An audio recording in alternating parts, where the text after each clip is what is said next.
Welcome to Under the Microscope. This series is brought to you by the Real Scientists Nano team. Our goal is to provide a platform where scientists can communicate their work and interact with the public. With that in mind, every week we introduce you to a scientist working in the field of materials and nanoscience, who would be curating the RealSci_Nano Twitter account.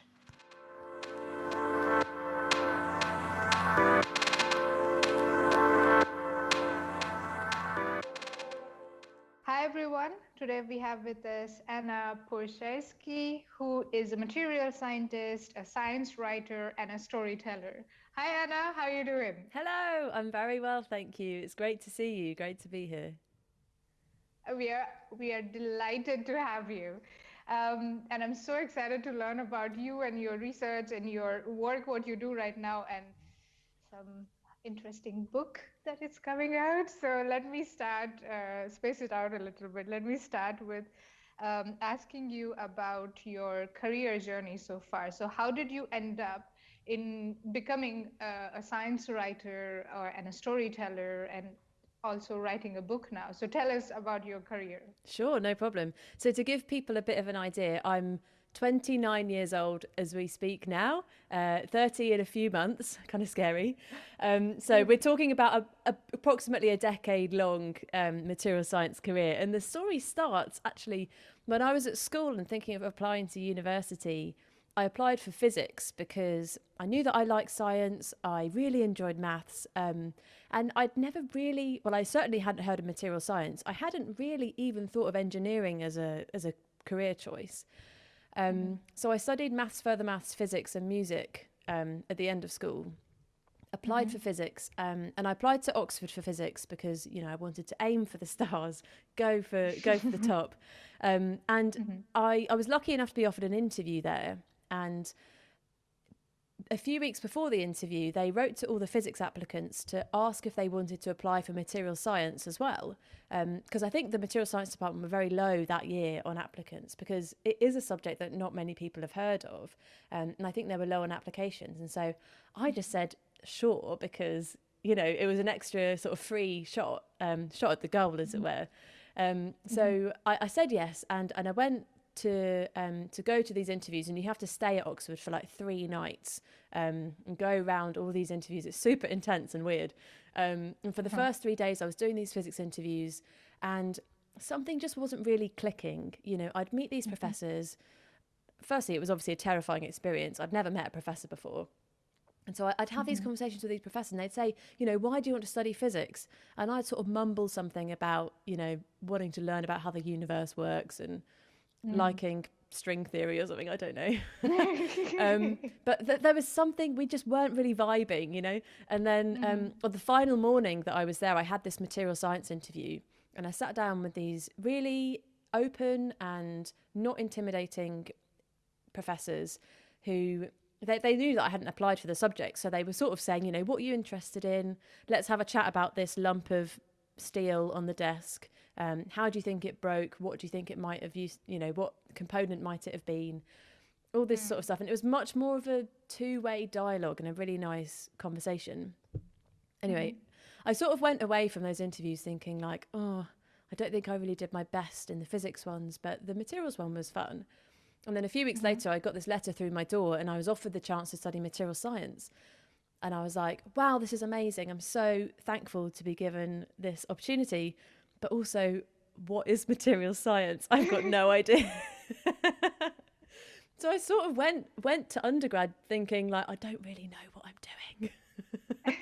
What is this? What's going on?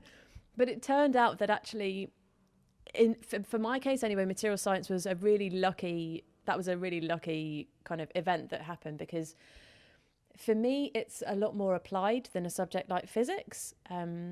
It still has a lot of physics in there, the quantum mechanics of glass and lots of sort of like weird quantum stuff about semiconductors and how they work in computers and things. So a lot of physics is in there, but also there's a lot of real life hands-on engineering stuff. Like I remember in our undergraduate labs, we would have to like take apart, I think we took apart a lawnmower and had to work out what all of the components were made out of and why they were made out of those materials.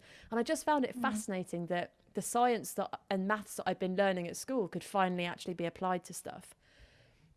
So I really enjoyed my undergraduate, and that was sort of the start of the journey. But as I was going through it, I wasn't convinced that I wanted to be a material scientist for the rest of my life. You know, I sort of just viewed it as a means to an end in a way, but then I wasn't really sure what the end was. And then in my fourth year, the undergraduate degrees in Oxford, the fourth year is a master's year, so it's all kind of integrated together. So it's just a full year of master's research. And I was really interested in sort of green energy and sustainability, and one of the projects that was available was to do with hydrogen storage materials. And it was based actually not at the university, but in industry, which I thought was quite interesting as well. So I opted to take that master's project, and I ended up working for this little spin-out company called Stellar Energy. And they were looking at hydrogen storage materials, which is essentially a way to store hydrogen, which as we know is normally a gas, in a solid form in order to be able to power things like drones and maybe one day cars, portable devices like laptops, that kind of stuff. And it was an amazing year because I was working in a team with probably only about 5 or 6 other research scientists, but they were all sort of senior postdoc level and above. They certainly all had a PhD at least, and also loads of research experience. And then there was little old me, master's student, never really done any research before, a bit kind of bookish, like, you know, I knew all the theories and stuff, but I didn't really know what I was doing in a lab. And so, but despite that, you know, my team there really treated me as a valued member of the team and listened to my ideas, encouraged my experiments, which really grew my confidence in research. And so by the end of that year, I was kind of looking around and I was thinking, actually, this is really cool. I think I do want to be a material scientist. Right. But then I looked at all of them and I was like, oh, they've all got PhDs. I guess I need a PhD now. Yeah, I guess that's the next thing, isn't it? So that I can go and do this. Right. So the company ended up sponsoring me through the PhD, through a Centre for Doctoral Training at UCL in London. So then I moved to London and started that. And it was pretty tough, to be honest with you. Lots of reasons, really. Firstly, PhDs are pretty tough anyway. But I was working still with that company, but now sort of remotely from academia. So there was a cultural difference there in terms of industry work versus academia. There was much more independent research now because I wasn't surrounded by my team of helpful, lovely scientists. So all that sort of stuff, plus the usual PhD baggage, which is like, what am I doing? Please, somebody help me. So it was really tough. And to kind of, to get out of the lab and sort of make new friends and get a bit more involved in the university life, I decided to take an optional course in public engagement. I can't really tell you why I found the idea of communicating science to the public interesting, but there was something in it that I thought, I suppose because I was, you know, on my own in my lab, quite insular, I really wanted to get out there into the world and like talk to other people.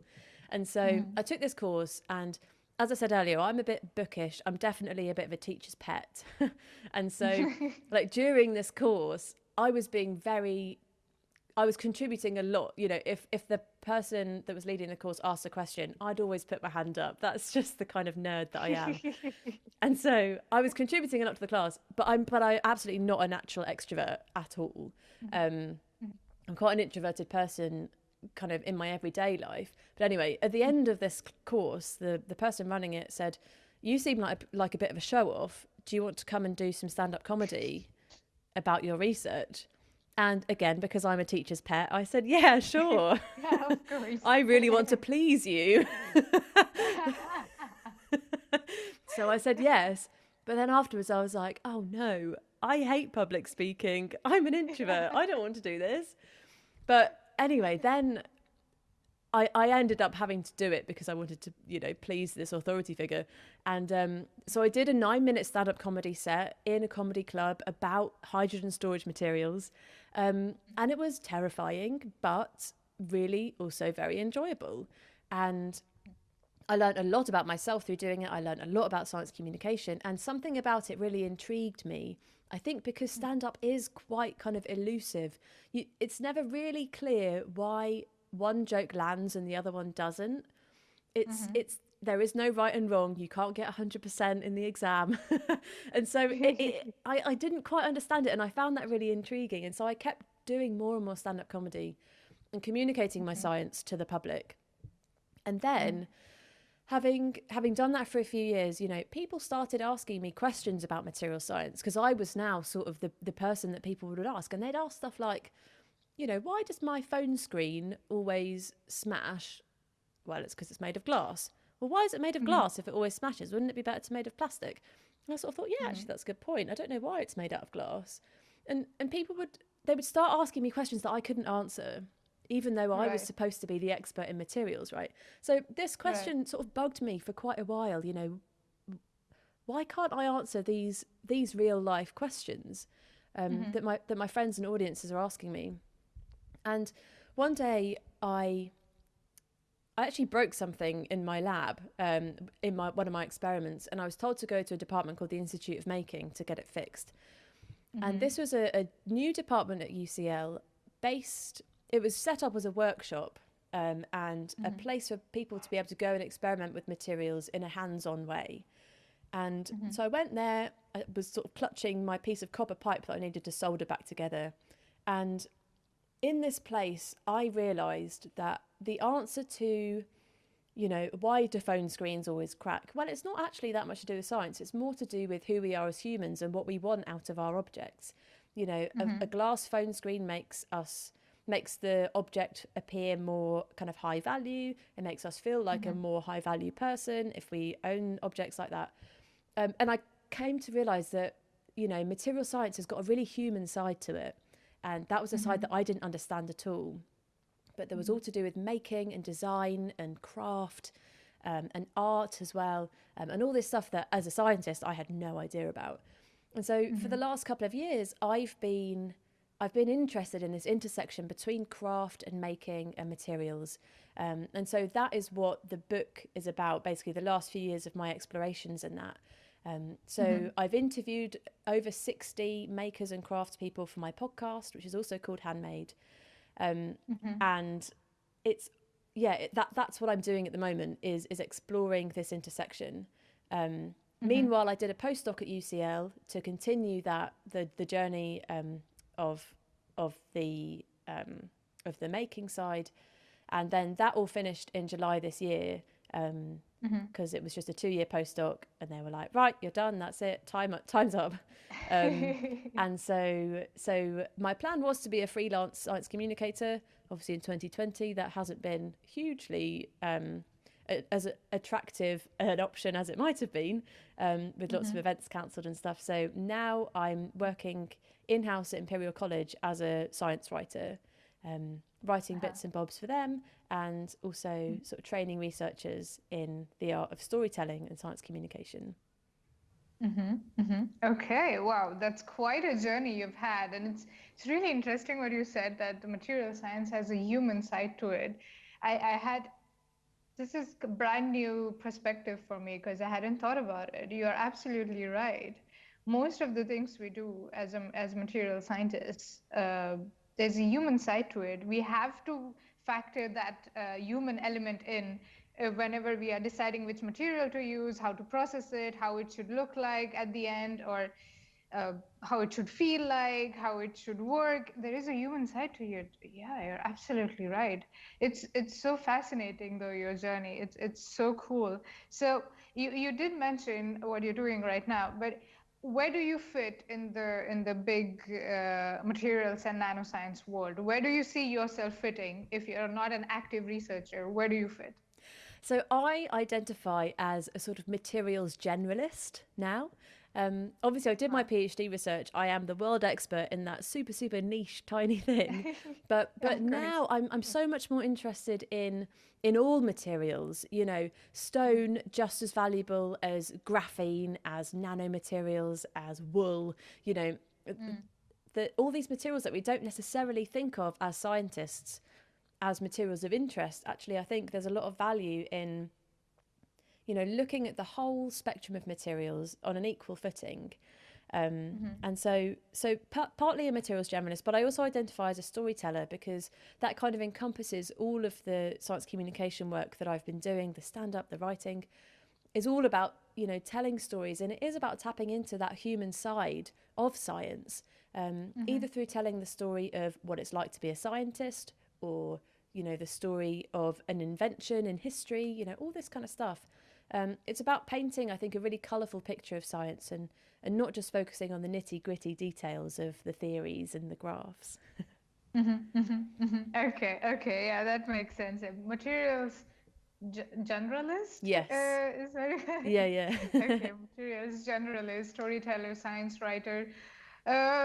So many hats you're wearing. It's so cool. So, um, could you tell us about when you were an active researcher, or even after that, like since from your parallel science communicator journey as well, an experience or a research project or anything that you're like, oh, I'm really proud of this, or this was really fun, or this was really intense but fun and quirky, or let's go with the most proud of. So could you pick one research project or experience from your journey so far and explain it to us in super simple words? Yeah, sure. So the one that springs to mind is actually within my PhD research. It was the one moment where I felt like I had a proper Eureka, oh my God, I'm a scientist moment. This is what it is. This is the thing. As I said, 10 years of being a scientist has been one of those moments for me.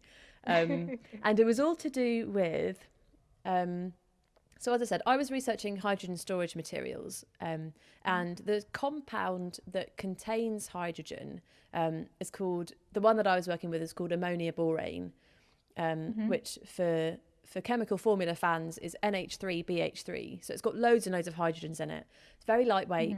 When you get it in the lab, it's sort of like quite a spiky white powder.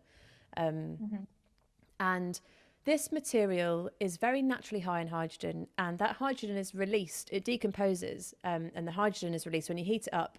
Excuse me. When you heat it up to around 120 degrees Celsius.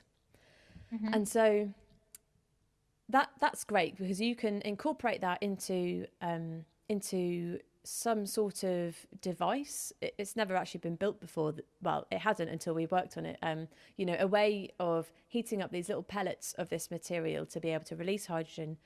And then you can use that to power a hydrogen fuel cell, which is sort of like a battery, similar to a battery with electrodes and things like that. But it takes in hydrogen and it takes in oxygen from the air, and it combines those together to make water, and in doing so it creates electricity. So it's basically a way of making electricity from hydrogen in quite a clean energy system.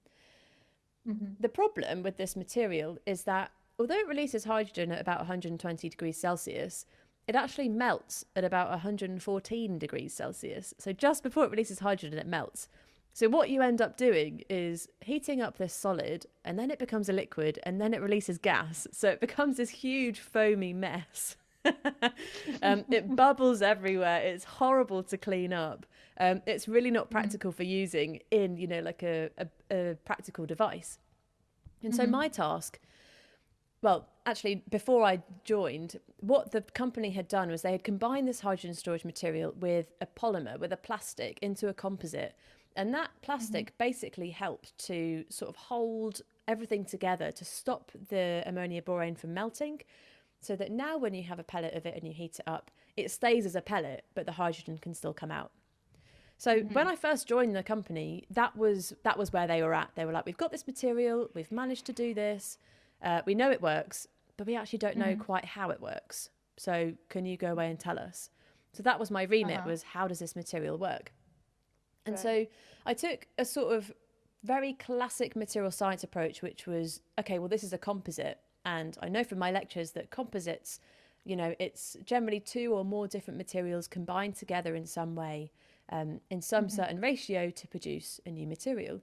So I varied the ratios between the two materials. I made a phase diagram. We love phase diagrams as material scientists. A temperature composition phase diagram. It was beautiful. Yeah. Beautiful.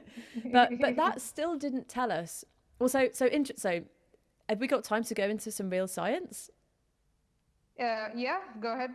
Go ahead. So Absolutely. the experiments that I was doing was something called differential scanning calorimetry, which is basically you put the material in a little pot, you heat it up, and you watch how much heat comes out of it as you're heating it up, because physical phenomena like melting, for example, is something that actually absorbs heat from the sort of atmosphere. Surroundings. Yeah, so when you heat this thing up, you can draw a graph and you can see a little kind of dip in your sort of line that you've drawn, and so at that temperature this material is melting.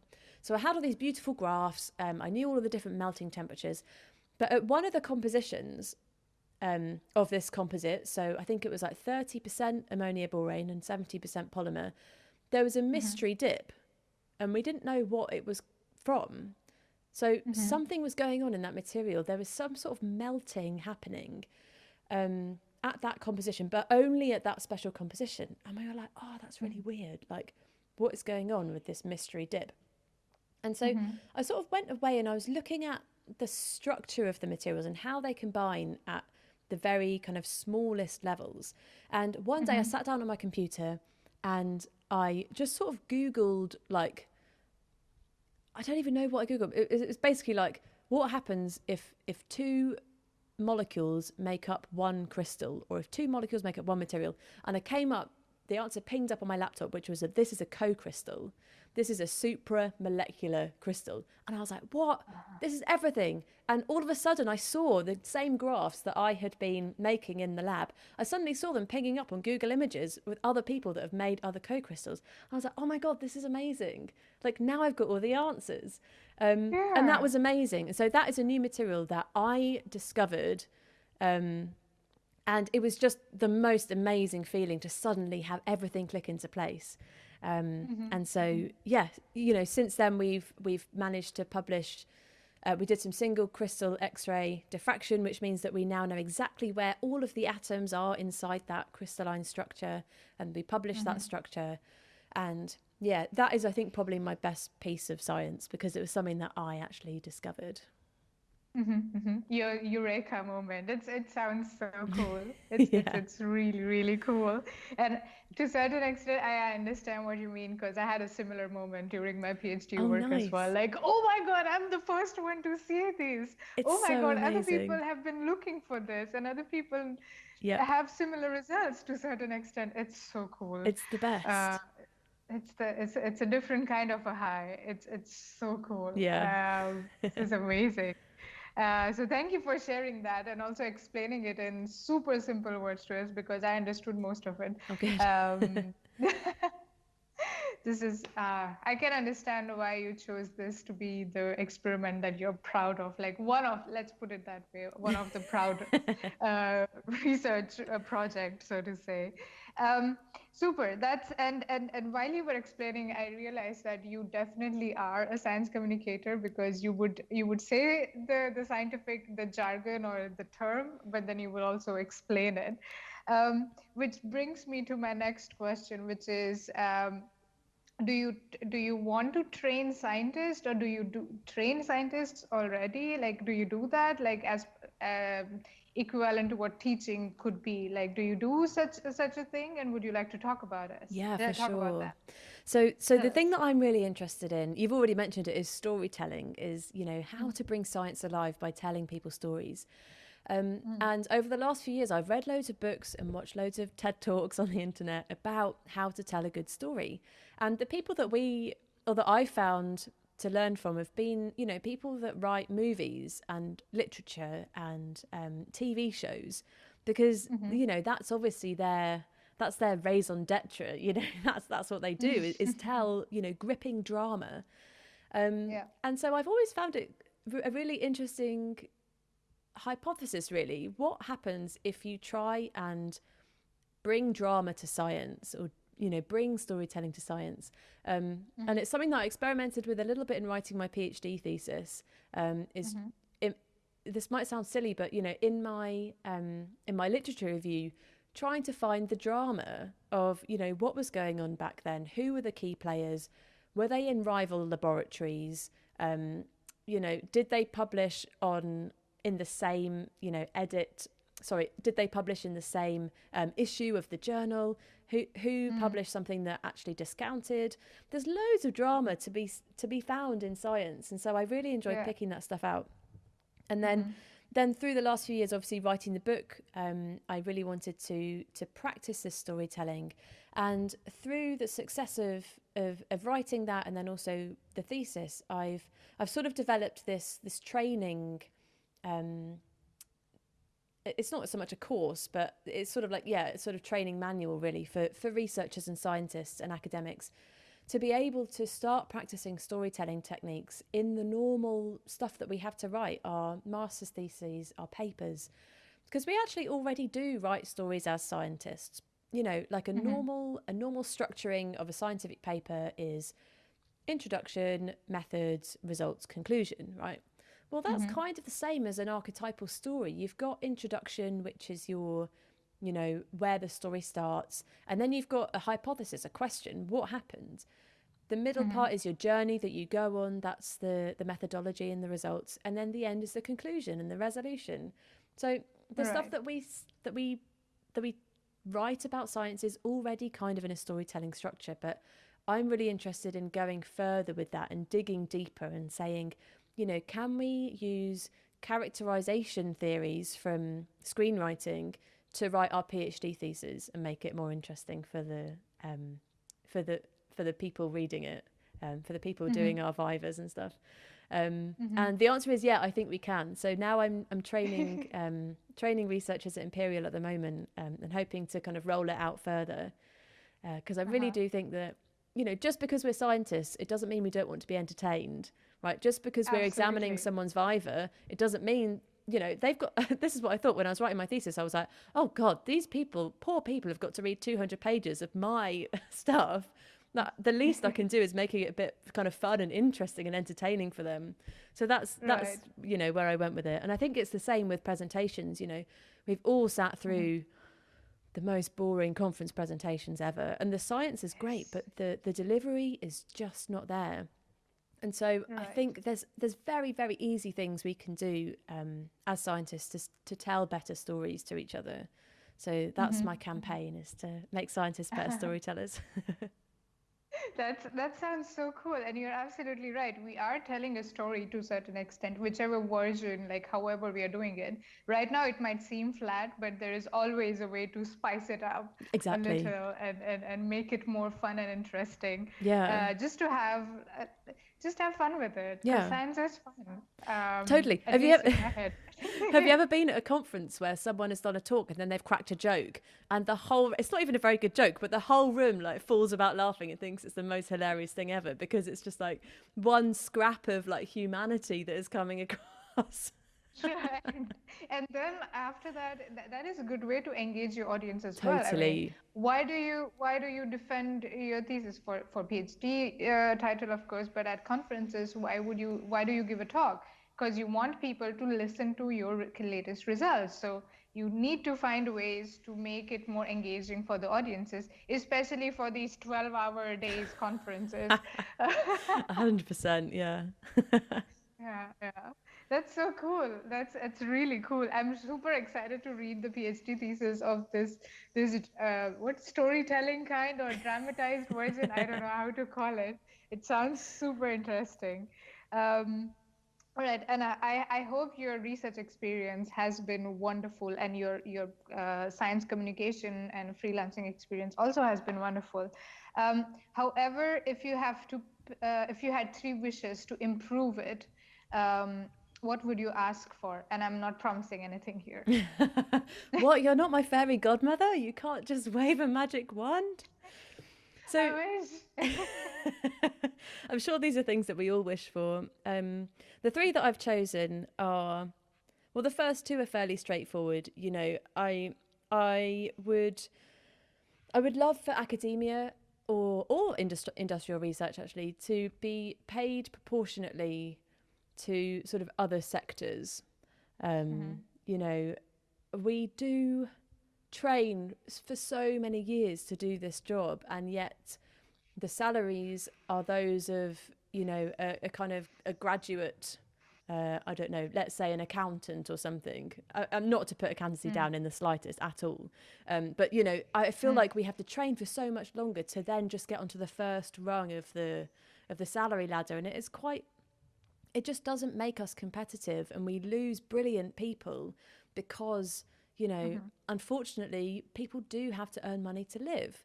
And not all of us can afford to, you know, live for 4 years on a PhD salary if we haven't got parents, you know, that live in big cities with big universities. If you have to pay your way, it's really hard. So there's that one. The other one is short-term contracts. After you, well, the PhD itself is a 4-year or 3-year contract, but then you've got these postdocs, which are anything between 6 months and, let's say, 3 years of a postdoc contract.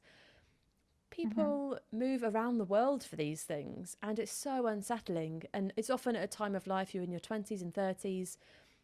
It is a time of life that you can afford to travel, but after a certain point, it's tiring to do that, and you do just want to kind of feel like you've got a bit more sort of, you're putting down roots in a way. And it's really kind of debilitating to have to keep applying for jobs and keep getting new contracts. So I'd love to see the end of short-term contracts, please.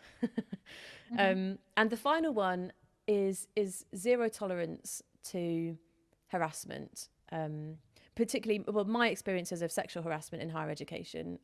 Obviously, there's all sorts of, unfortunately, other examples of harassment that happen as well.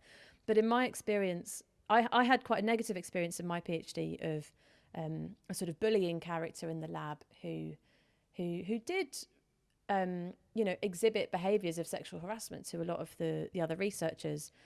And I remember at the time the university had this zero tolerance campaign, and they had zero tolerance posters everywhere.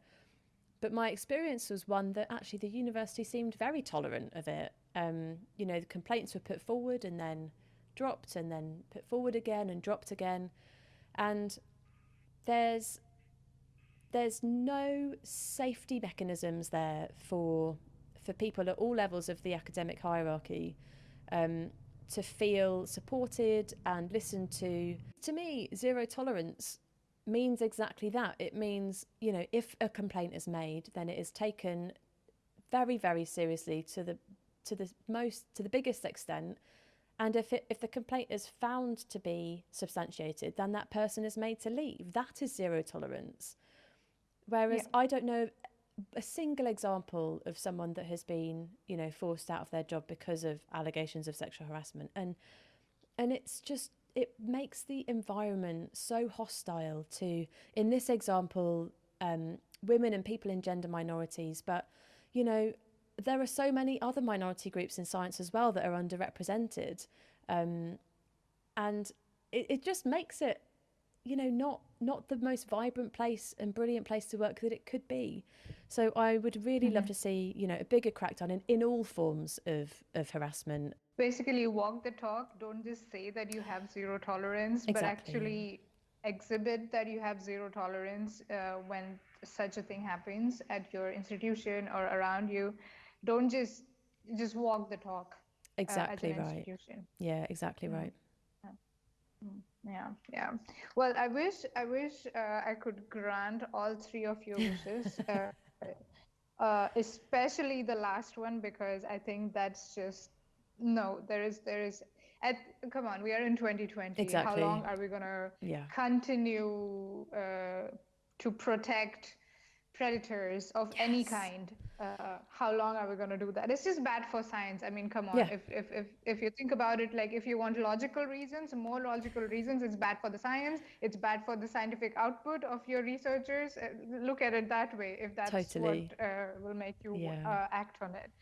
I wish I could do also with the long-term contracts and decent salary. I think just at least go with the decent salary for scientists. Absolutely, yeah. We are not expecting millions and millions, but just decent salary, because otherwise you will lose people, because not everyone can afford to do science as like a hobby is to a certain extent. Totally. We can't really do that. I wish I could do that. I wish I could just be like, tomorrow when you wake up, Anna, the world is gonna be a better place. All three wishes granted. But I would like to believe that we are working towards such a future, and young scientists like you, even if you're not an active scientist, you are talking, and I would still call you a material scientist. I'll continue to call you a material scientist. So if you're aware of it, I'm sure our future is secure and we are in safe hands, so to say. And speaking of future, what are you most looking forward to in the next 3 months? So 2021 is set to be a really exciting year for me. As I said, I've got my new book coming out called Handmade, A Scientist's Search for Meaning Through Making. And it tells the story of all of the adventures that I've been on throughout my kind of scientific career, and then getting to meet these makers, having a go at their crafts, having a go at blacksmithing, stonemasonry, knitting, all these different crafts, and then taking a look at their materials as well. So that's coming out on May the 13th in the UK. If you've got international listeners, it will be coming out internationally, I hope.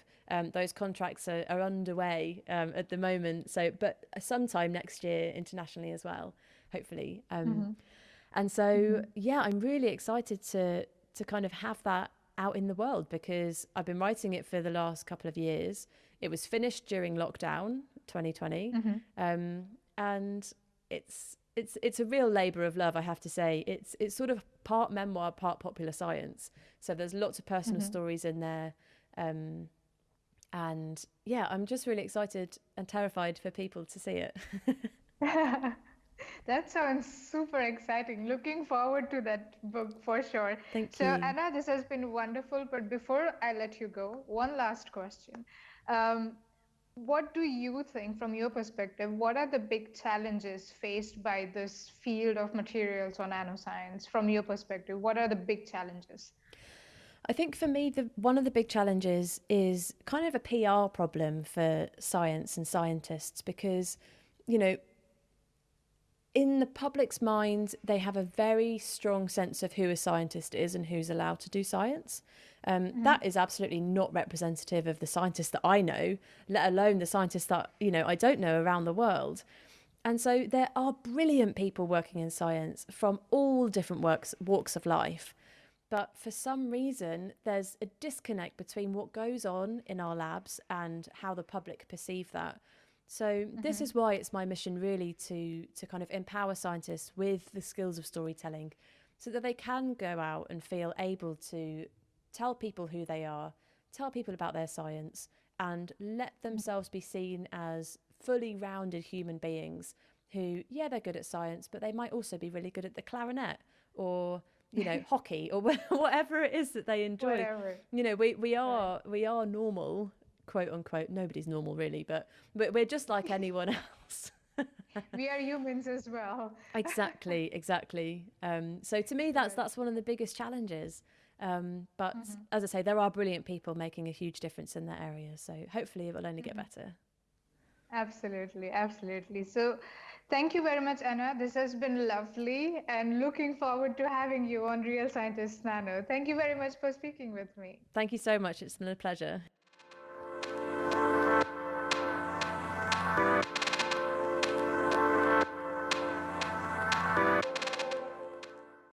Thank you for listening. To know more about us, please visit our website, realscientistsnano.org, and follow us on Twitter at realsci_nano.